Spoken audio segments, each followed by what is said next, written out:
I'm here today to talk about GLOW, which is a new carbon avoidance protocol focused on solar. And before I get too far into it, just some background about me. My name is David Vorick. I've been an entrepreneur for about 10 years, and I've tended to focus on game theory and incentive design with a particular focus on the art of designing marketplaces to achieve a very specific goal. So for example, like producing as many carbon credits as possible. And I found my way to the carbon credit space about a year ago. What particularly attracted my attention was the energy industry. So electricity production is responsible for about 40% of all global emissions.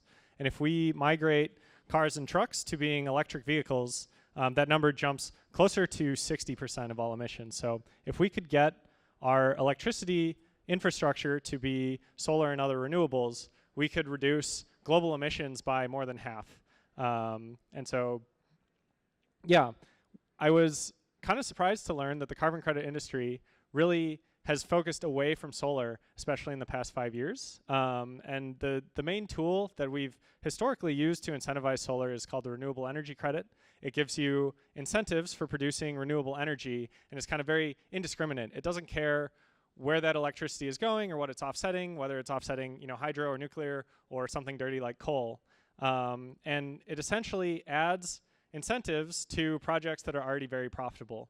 And so it feels, from the perspective of carbon credit buyers, it feels very wasteful. You see these businessmen making tons of money on solar, and then also getting carbon credits on top, and it just doesn't make that much sense. That said, I think that the renewable energy credit was actually like very brilliant and did its job very well. And to make sense of that, we have to go back to 2001, where things were a lot different.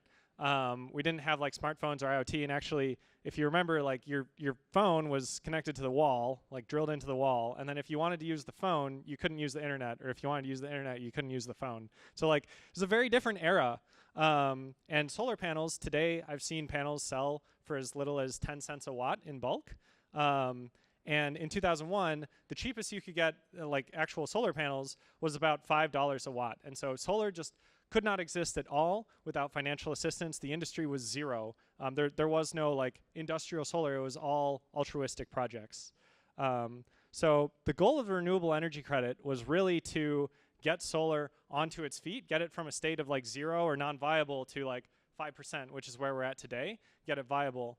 And it made sense to have a protocol that was indifferent to actual impact, because we didn't care about, you know, the 100 solar panels that existed, like offsetting carbon. We cared about turning 100 solar panels into 1 million solar panels.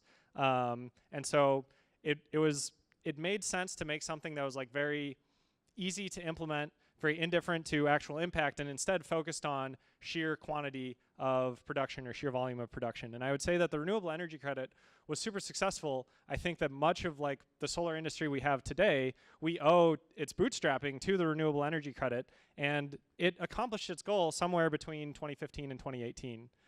And now that the renewable energy credit has like produced a solar industry that operates on its own, it doesn't make sense anymore. The tool that made sense to go from 0 to 5% is not the same tool that makes sense to go from 5% to 100%. So I've spent the past 6 months of my life or so collaborating with a bunch of people to make a new protocol that tries to address some of the things that are different. And the biggest thing is that like now impact actually matters. Now that we're looking at, you know, doing solar at scale, we care about the actual number of carbon credits. It's important to us whether a solar panel is offsetting like hydro or nuclear or something clean, or if it's offsetting natural gas or peaker plants or coal. And so we want to create a protocol that takes this nuance into account. The other thing is that today that's actually easy to do, and even in 2020 this wasn't easy to do, but we have a bunch of IoT, we have a bunch of new data standards for power plants. It's easy to measure like what's happening on the grid. We use a nonprofit called Watt Time. And then the final thing that's like really important is that solar is profitable. And so we have businessmen who are at the moment creating solar farms, and they're like making all the money from the profitable solar farms, and then they're also making all the money from the carbon credits. And we essentially want to like box them into picking one or the other. And so as like a final comment, I think that the REC did really, like, it was really smart for the REC to focus on power production and just like sheer volume, which like ITCs and some of the tax credits focus on cost, which means that people are incentivized to spend more money rather than produce more stuff. So in our case, you know, today, instead of electricity production, we should focus on carbon credit offsets, but I think the focus should be on volume of production.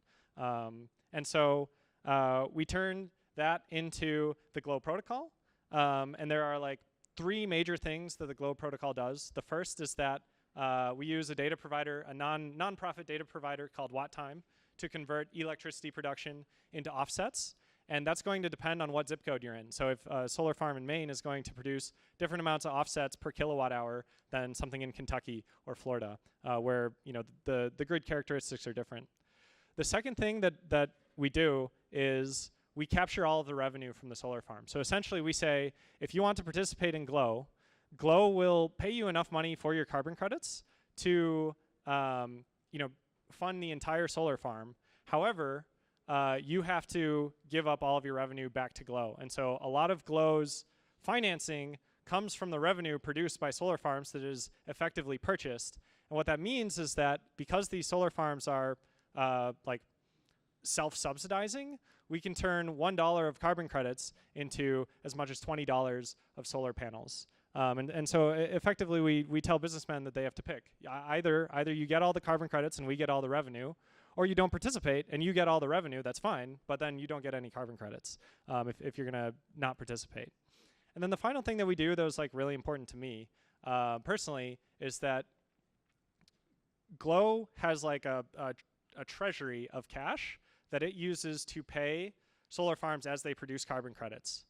And so what you are doing when you buy carbon credits on GLOW is that you are buying carbon credits that were produced in the past, but those solar farms were already paid for producing carbon credits.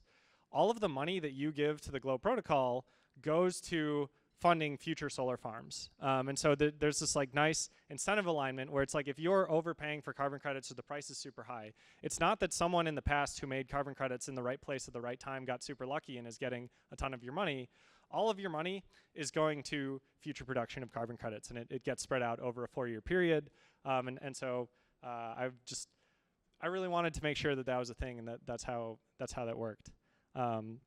So that's about all the time I have today. It was just a 10-minute talk. But if there are 3 things that I want you to take away from the talk, I would say, number 1, the renewable energy credit was actually like a really brilliant idea, and it was an excellent scheme, and like it worked, and like we owe the solar industry to the renewable energy credit.